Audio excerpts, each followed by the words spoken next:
अस्सलाम वालेकुम, I welcome you all in another lecture of thermodynamics. Last class में हमने चैप्टर नंबर 4 डिस्कस किया था in which we were discussing about the energy analysis of closed systems.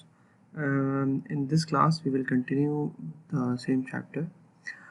नया topic जो हम डिस्कस करेंगे आज की क्लास में वो है specific heat of a gas. तो सबसे इम्पॉर्टेंट बात है कि what is specific heat. Specific heat को आसान फॉर्म में समझना है कि the energy required to raise the temperature of 1 kg of a substance by 1 degree. मतलब ये है कि किसी भी बॉडी किसी भी सब्सटेंस के अंदर चाहे वो गैस हो लिक्विड हो सॉलिड हो वो किसी खास टेम्परेचर पर मौजूद है, तो अगर उस बॉडी का टेम्परेचर हमें 1 डिग्री बढ़ाना है और मतलब उस सब्सटेंस का पर डिग्री टेम्परेचर और 1 kg, मतलब एक्चुअली कर क्या रहे हैं कि आप इसको नॉर्मलाइज कर रहे हैं विद रिस्पेक्ट टू टेम्परेचर। यूँ समझ लेते हैं, फॉर एग्जांपल अगर आपके पास 1 kg ऑफ वाटर है, उस 1 kg ऑफ वाटर का टेम्परेचर 20 डिग्री सेल्सियस है। अगर मैं उसको 21 डिग्री सेल्सियस तक ले जाऊँगा तो मुझे कितनी एनर्जी रिक्वायर्ड होगी, ठीक है। तो this called specific heat.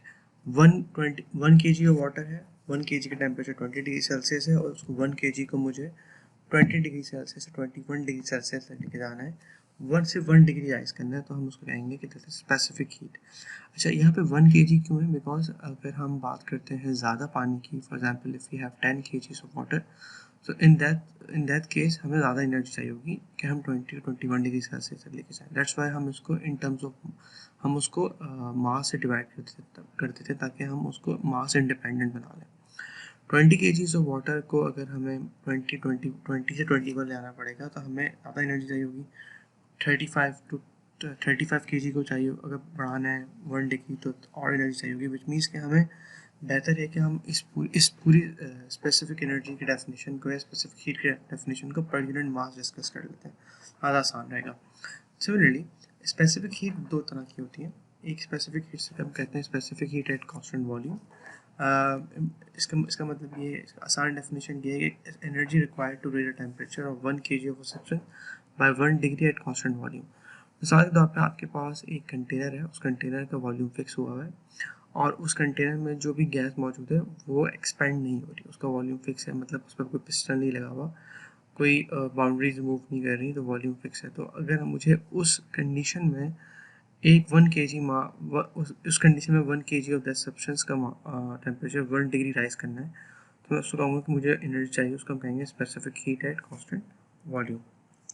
Now for example यहाँ पर एक वॉल्यूम फिक्स हुआ है, आपने इसको हीट किया, आपने 100 डिग्री सेल्सियस से 101 डिग्री सेल्सियस लेके जाना है, तो this is the amount of energy required to do this process is called specific heat, and since the volume is fix that is called specific heat at constant volume.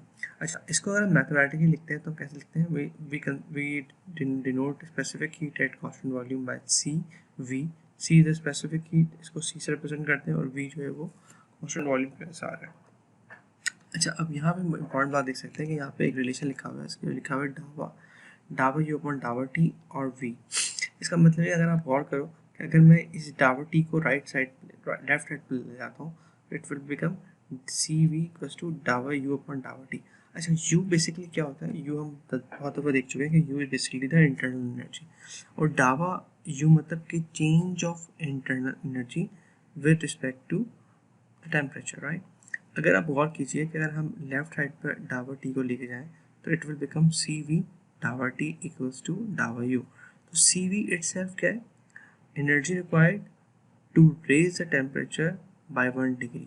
तो per unit temperature आ रहा है, तो C we से सी we की जो units में अगर temperature denominator में और टावर टी यहाँ पे आएगा साथ में, तो टेम्परेचर कैंसिल होगा, तो you will be left with डावर the units of energy. So which means के यहाँ पे डावर यू पर डावर टी का मतलब ये है कि change of energy, change of internal energy per unit temperature, right. अच्छा, यहाँ पे यू क्यों लिखा है? बिकॉज हमें बात पता है कि जब हमारे पास वॉल्यूम चेंज नहीं हो रहा होता तो हमारे पास सिर्फ इंटरनल एनर्जी चेंज हो रही होती है, दैट्स वाई हमारे पास यहाँ पे यू आया है। अच्छा, सिमिलरली अगर किसी प्रोसेस के दौरान आपके पास प्रेशर कांस्टेंट है but you are allowing the volume to expand और चेंज, तो आपके पास क्या होगा? Energy required to raise the temperature of 1 kg of a substance by 1 degree at constant pressure. Pressure constant किया है बट आप वॉल्यूम को चेंज होने दे रहे हैं. This is an example. If you have a piston and the piston is moving to a certain height, चाहे वो compress हो रहा है या expand हो रहा है, तो आपने क्या करेंगे, आप डेल्टा V बदल रहा है उसका. In that case, if you remember, the energy content is basically equals to U plus P delta V. तो U plus P delta V बराबर होता है इंथैल्पी का. ये बात हम डिस्कस कर चुके, हमने की थी. तो अगर आपके पास जो जब आप एनर्जी देते हैं तो इन दैट सिनेरियो अगर कांस्टेंट वॉल्यूम होता है तो सिर्फ उसकी इंटरनल एनर्जी बदलती है, अगर कांस्टेंट प्रेशर होता है तो उसकी एंथैल्पी बदलती है. एंथैल्पी में फिर रिपीट करता हूँ, enthalpy is a combination of two terms. First term is U, which is the internal energy, and the other term is P delta V, which is the flow energy, as we discussed in chapter number 12 too. So this is important. So at constant pressure, this is dou U, dou S upon dou T, and at constant volume, it is dou U upon dou T.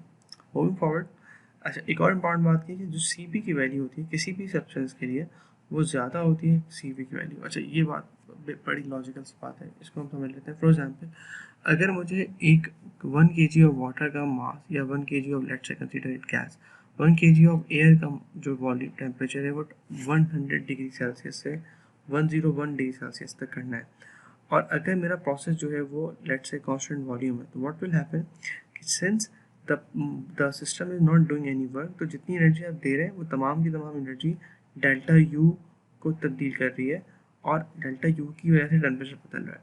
तो आपको कम energy required होगी जब आपके पास volume fix है to raise the temperature 1 degree. But in the case of constant pressure आप system को allow कर रहे हैं कि वो थोड़ा सा वर्क भी करे. तो आप जब एनर्जी दे रहे हैं तो व्हाट इज़ हैपनिंग, कुछ एनर्जी जो है वर्क करने में लग रही है जिसकी वजह से पिस्टन ऊपर की तरफ जा रहा है, और कुछ एनर्जी जो है वो यू को बदल रही है, यू के बदलने से टेम्परेचर बदल रहा है. That's why you need more energy to increase the temperature of by 1 degree. That's why Cp is always greater than Cv. Moving forward, it has been found that experimentally that the internal energy is only a function of temperature, which means कि internal energy for ideal gas does not depend on any two independent tensor property. आपके पास जो U की value है, internal energy की value, वो सिर्फ temperature dependent होती है. मतलब अगर मैं टेम्परेचर को बदल दूंगा, फॉर एग्जांपल अगर टेम्परेचर 120 डिग्री सेल्सियस है और मैं 25-30 कर देता हूँ, तो मेरे पास U की वैल्यू बदल जाएगी. With this method, what we can say that U is a function of temperature only, and H is basically U plus PV. According to gas law, PV equals to RT. अगर मैं PV equals to RT लेता हूँ, जब ideal gas equation at low pressures, हम किसी भी gas जो real gas को भी आइडियल गैस समझ लेते हैं, कंसीडर कर सकते हैं अगर हमारे पास प्रेशर जो है वो कम है. तो अगर मैं PV को रिप्लेस करता हूँ तो क्या देखता हूँ मैं यहाँ पे कि H बराबर है U प्लस RT के, मैं इस PV को RT, तो in this scenario H is also function of temperature.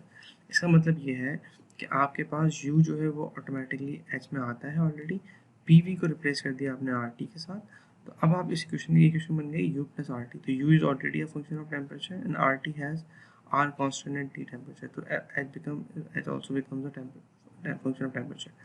इसका मतलब ये है कि जो आपके पास पार्शियल डेरिवेटिव थे, पार्शियल डेरिवेटिव वो डेरिवेटिव होता है जो किसी प्रॉपर्टी का change with respect to certain multiple property check कर रहा होता है. तो अगर आपको ये बात कंफर्म हो गई कि U is only a function of temperature, तो हम इस रिलेशन को बदल सकते हैं विद अ डेफिनेट डेरिवेटिव, मतलब हम दावा को D से रिप्लेस कर देते हैं. एंड सिमिलरली अगर हमारे पास du equals to Cv dt आ रहा है, which means कि अगर हमें change of internal energy निकालनी है, तो if we have the value of Cv, we can and dt, we can simply use this relation and we can integrate between two different points. तो delta U बराबर है U2 minus U1, which is equals to the integral of this term, right? Cv dt 0.1 to 2, 0.1 to 2 मतलब two different states. Similarly, अगर मुझे enthalpy का difference निकालना है तो मैं इसी रिलेशन को इस्तेमाल करके भी एंथैल्पी का डिफरेंस निकाल सकता हूँ. But this integral could not be possible if the relation was in the partial differential form. तो आपने क्या किया, पहले आपने ये चेक किया कि U is a function of temperature, and with using this relation हमने H को भी फंक्शन ऑफ टेम्परेचर प्रूव किया, and when we prove that u and h are the function of temperature, आपने cv और की जो रिलेशन है उनको बदल के इन टर्म्स ऑफ डेफिनेट डेरिवेटिव लिया है, ठीक है। और with the help of definite derivative हम इंटीग्रेट करना हमारे लिए आसान है। For ideal gas, the change in internal energy and enthalpy for a process can be evaluating by the above integral। ये बात मैं भी डिस्कस कर चुका हूँ कि मुझे अगर आइडियल गैस के लिए इंटरनल एनर्जी और एंथैल्पी का चेंज डिस्कस निकालना है तो मैं सिंपली इन इंटीग्रल से इसको निकाल सकता हूँ। ओके, एक और बड़ी इंटरेस्टिंग बात यह है कि हमारे पास specific heat of a substance changing with temperature. मतलब क्या है बात का? For example, if you have air and the mass of air is 1 kg which is fixed but the temperature is 300 Kelvin। अगर मुझे 300 से 301 केल्विन तक लेके जाना है तो मुझे चाहिए let's say 0.718 kilo joules of energy, right.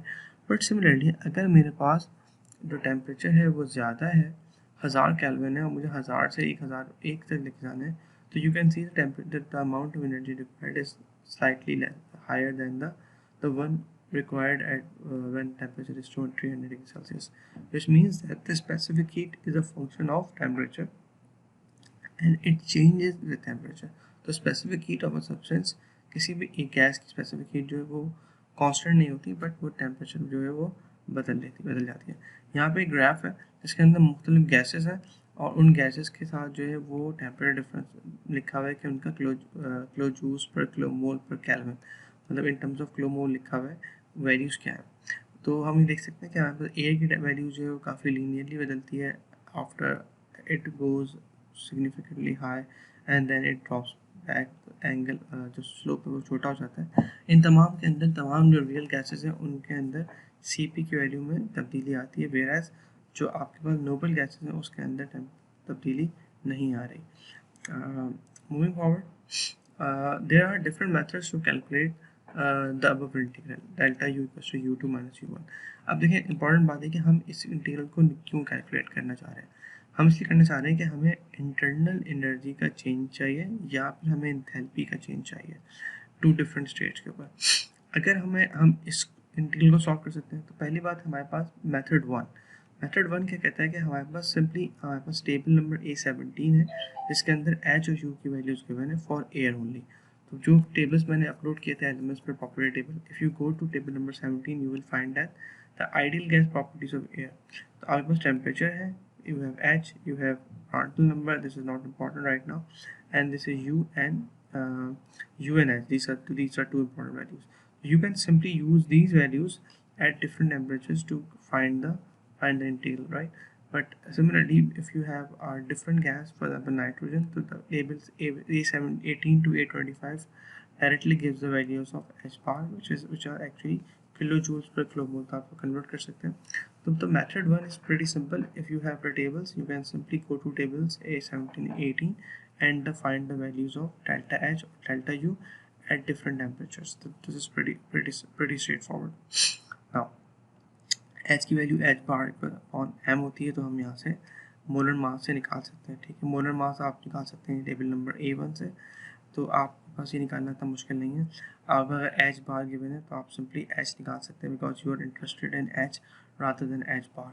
तो जो A18 टू A25 टेबल्स हैं वहाँ पे तमाम गैसेस की डिफरेंट गैसेस की प्रॉपर्टीज़ जो है वो प्लॉट हुई हैं, टेबलेट हुई हैं। मूविंग फॉरवर्ड, दूसरा मेथड क्या है जो थोड़ा सा मुश्किल है, वो मेथड ये है कि हम जो है वो इस इंटीग्रल को सॉल्व करें। तो definitely this is not feasible when you are solving it by hand। So what we have table number A2, ideal gas specific heat for various common gases। यहाँ पे आप देख सकते हैं कि नाइट्रोजन है, oxygen and so on. If you see table number 2 you will find more gases here. तो यहाँ पे अगर हम चेक कर सकते हैं तो we have different integrals. First integral is can be found to calculate the difference of enthalpies, and second integral can be used to find the difference of internal energies। So we are not interested in this because this is pretty cumbersome, काफ़ी ज़्यादा laborious है, but हम let's just give it a go। यहाँ पे A जो है वो constant values है, A B C D constant values है, T जो है वो आपके पास it's a function, simple temperature है। We are integrating the whole function, right? Similarly, we are using this friction, which m being the molecular mass or molar mass of the gas, और T1 T2 जो है वो दो different values हैं temperature की. जब आप उसको इंटीग्रेट करेंगे by replacing these A B C D to these relations, आप इंटीग्रेट करने के बाद आप लिमिट्स पुट करेंगे and you will get the values of U2 minus U1. तो this is the method which analytical expression है. इसको हम इस्तेमाल नहीं करते थर्मोडायनामिक्स में एलिमेंट्री लेवल पे, but you can use it if you want to get accurate results. The results are quite accurate by using this relation. Third method is pretty simple. This is pretty straightforward. अगर आपके पास कोई table मौजूद नहीं है, मतलब table number A17 जो हमने ऊपर डिस्कस किया था, A17 A18 मौजूद नहीं, तो फिर हम क्या कर सकते हैं? तो हम ये कर सकते हैं कि हमारे पास जो CV की वैल्यू है, अगर मुझे डेल्टा U निकालना है तो मैं सिंपली ये करूँगा कि मैं CV की वैल्यू को एवरेज कंसिडर कर लेता हूँ. कैसे कर सकते हैं? फॉर एग्जाम्पल आपको निकालना है delta U at two different temperatures T2 and T1. तो आप ये करेंगे कि हम CV की वैल्यू कहाँ से निकालेंगे? A2 से CV की वैल्यू और CP की वैल्यू आ जाएगी. हम ये करेंगे उन दो डिफरेंट टेम्परेचर्स का एवरेज लेंगे. हमने लेट्स से फॉर एग्जाम्पल हम चाह रहे हैं कि डेल्टा U निकालें 20-25 डिग्री सेल्सियस पे. 20-25 डिग्री सेल्सियस को हमने एवरेज लिया तो बन गया 22.5. 22.5 के ऊपर हमने सिंपली गए और हमने CV की वैल्यू निकाल ली. सिमिलरली ताकि इसी की हमने एवरेज आउट कर लिया. तो रिजल्ट जो है वो एक्यूरेट होते हैं अगर आपके पास टेम्परेचर डिफरेंस जो है वो छोटा है. फॉर एग्जांपल अगर मैं बात करता हूँ कि मुझे डेल्टा U निकालना है और डेल्टा U किन टेम्परेचर निकालना है, टेम्परेचर जो है आपके पास लेट्स से 30-35 डिग्री सेल्सियस है या 30-40 डिग्री सेल्सियस है. तो 30 + 40 गिव्स यू 70 डिवाइड बाई 2 35. तो 35 पर अगर मैं CV की वैल्यू निकाल लूँगा तो मेरे पास जो रिजल्ट आएगा वो काफ़ी एक्यूरेट होगा. We can use this, right? तो by using A2 we can find CP and CV directly at various temperatures और फिर हम उसको इस्तेमाल कर सकते हैं. तो this is the easiest method to calculate the delta U and delta H और to identify the CP value और CV value. We called average values. So अमूमन अगर आपके पास हाई टेम्परेचर्स हैं, फॉर एग्जांपल अगर आपको चाहिए कि आपको डेल्टा U निकालना है एंड टेम्परेचर जो है वो 100 डिग्री सेल्सियस है, लेट 200 डिग्री सेल्सियस है, then it is recommended to find the values from method 2 or method 1. But method 3 is quite reasonably accurate. Moving forward, specific heat of ideal gases, हमें पता है कि H बराबर होता है U plus RT के. अगर हम इसको डिफरेंशियल लेते हैं तो चेंज ऑफ DH मतलब H का एंथैल्पी का चेंज बराबर होगा DU plus RDT के, राइट? अभी आप हमें पता है कि DH बराबर होता है CP DT के, ये हमने अभी पता देखा है, एंड DU बराबर होता है CV DT के. अगर मैं इन दोनों रिलेशंस को इस इक्वेशन में पुट कर देता हूँ तो what I will get CP CV plus R because DT cancel हुआ. So this gives me a relation, the relationship between CP, CV and R, which means that कि अगर आप जो CP है वो CV से बड़ा है, ये बात हम पहले डिस्कस कर चुके हैं. कितना बड़ा है? by R बड़ा है, ठीक है. In terms of molar mass, we can use the mole for normal gas. CP bar को represent करते हैं per kilomoles. We have another relation which is called specific heat ratios, which is K, which is a ratio of CP upon CV. This I guess ये आपने चीज़ है अपनी high school वगैरह inter वगैरह में भी पढ़ी होगी आपने. तो द रेशियो इज़ क्वाइट बहुत कम वेरिएशन होती है इसके अंदर. तो अमूमन फॉर मोनोटॉमिक गैसेस जो कि आपके पास आइडियल गैस नोबल गैसेस हैं उसकी वैल्यू 1.66 होती है, और for diatomic gases usually room temperature पे इसकी वैल्यू 1.4 होती है. तो these values are pretty constant, right? These are pretty much constant. K value जो है 1.4 है और for the diatomic gases including air, and for the noble gases this value is 1.66. So we can simply use these values for our calculations. Okay, moving forward for the liquid and solids. Solid and liquid, so far we discussed about the gases which are compressible. So let's talk about the solid and liquid. Incompressible substances की जब आप वो होते हैं जिनकी density और specific volume fix होता है, ये हम बात डिस्कस कर चुके हैं, ठीक है. जब वॉल्यूम फिक्स है तो विच मीन्स है कि वहाँ पे CV और CP कोई कॉन्सेप्ट नहीं है. We replace CV and CP with a single value which is C. तो वहाँ पे अगर फॉर एग्जांपल मैं बात करता हूँ आयरन की, तो आयरन का टेम्परेचर अगर 24 डिग्री सेल्सियस है तो अब आयरन को ना मैं कंप्रेस कर सकता हूँ ना इसको एक्सपेंड कर सकता हूँ। सिमिलरली तो प्रेशर की भी कोई सेंस नहीं बनती यहाँ पे। तो in this scenario, in this case what happens is the values of CV and CP are become C and which are constant, right? Similarly यहाँ पे लिक्विड सॉलिड की बात की जाती है, सॉलिड और लिक्विड जो कि इनकम्प्रेसिबल होते हैं, तो सिंपली हम क्या कर सकते हैं कि डेल्टा यू बराबर होगा सी average T2 minus T1, that's it, as simple as that. But there is no concept of CP and CV because जब ना वॉल्यूम बदल रहा है ना प्रेशर बदल रहा है। मूविंग फॉरवर्ड हम बात करें एंथैल्पी चेंज की, तो एंथैल्पी चेंज में अगर हम बात करें तो हमारे पास H plus you plus P भी होता है। अगर हम इसकी बात करते हैं कि डी एच बराबर हो गया D you plus P D P के, ये बेसिकली क्या हुआ है प्लस पी डी वी, ये आपने इसका चेंज निकाला है एक्चुअली। सो डी एच बराबर है डी यू प्लस यहाँ पे आपने चेन रूल अप्लाई किया या यू डॉट वी का रिलेशन अप्लाई किया, P D P plus P D V, right.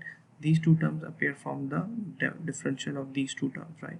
अब आप गौर कर सकते हैं कि dv 0 के बराबर क्यों हो रहा है, because it's a liquid and solid, that's why there is no change of volume.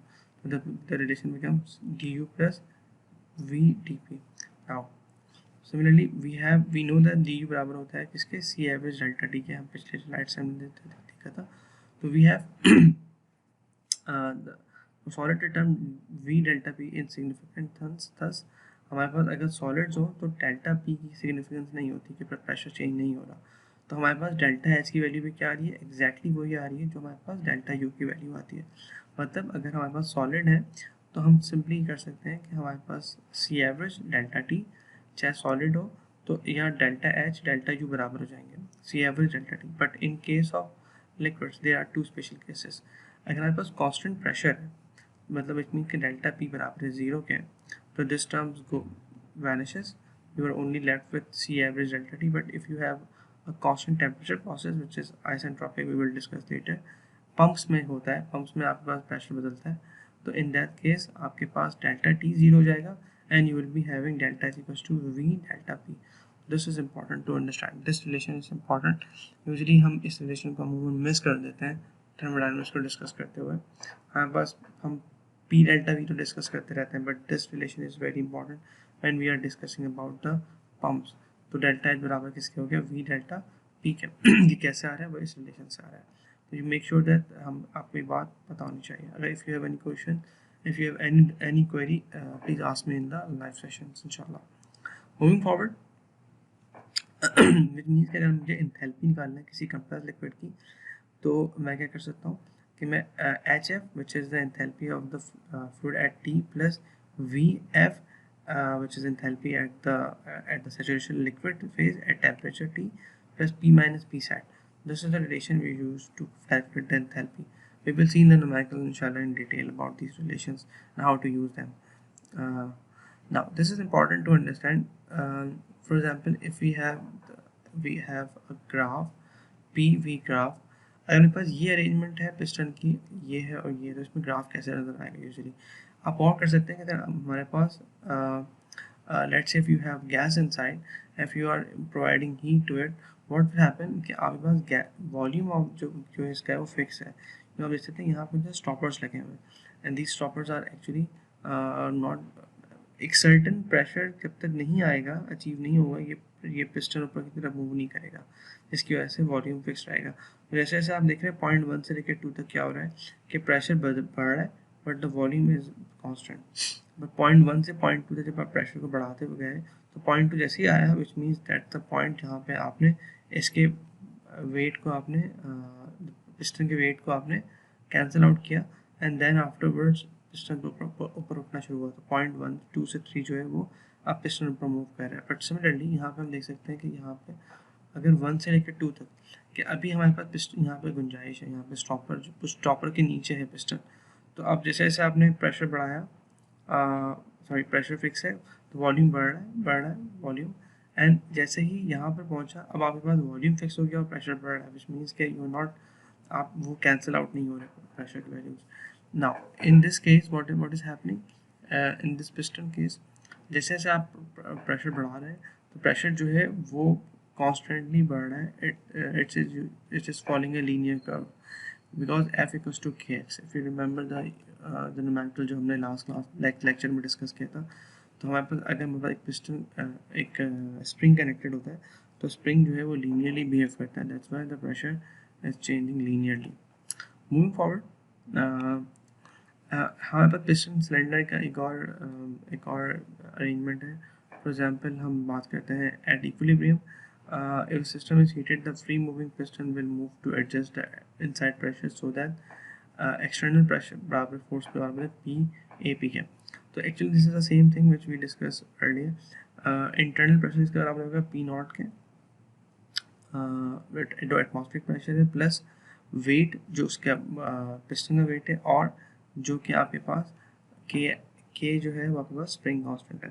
तो जब तमाम फोर्स अगर मैं सम कर रहा हूँ तो एक प्रेशर लग रहा है, एक वेट है और एक आपका स्प्रिंग कांस्टेंट है, और जो स्प्रिंग कांस्टेंट की वैल्यू एक्स है वो कैसे निकल रही है, simply V upon A P के, जो वॉल्यूम बदल रहा है। खैर we will see the numerical in detail the concept, एक वैल्यू जो है वो किस तरह आप इस्तेमाल करते हैं इंशाल्लाह।